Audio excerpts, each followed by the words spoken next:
আরেক জায়গায় অন্য আবার আরেক দল দলীয় প্যাডে, মাশাআল্লাহ, একদম দলীয় প্যাডে শিলছাপ্পর সহকারে আলেমরে হুমকি পাঠায় দিল। কেন? শুধু আলেমকে পাঠিয়েছে তা না, একই কপি ডিসিকেও পাঠিয়েছে, একই কপি প্রশাসনকেও দিয়েছে, একই কপি আর্মির অফিসারের কাছেও পাঠিয়েছে। মানে কোন পর্যায়ে জবানকে সামলানোর চেষ্টা। কেন? খতিবের অপরাধ কি? খতিবের অপরাধ হলো রোজা আর পূজা।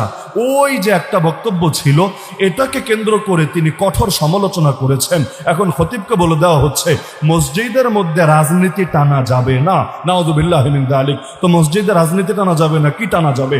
আলেমের দায়িত্বই তো হলো যেখানে যেখানে ভুল থাকবে এর বিরুদ্ধে তাকে প্রতিবাদ করতে হবেই হবে।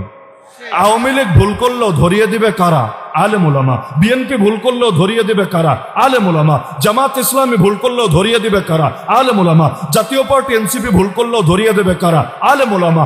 আরে যত ধরনের যত ভুল আছে সমস্ত ভুলের বিরুদ্ধে কথা বলার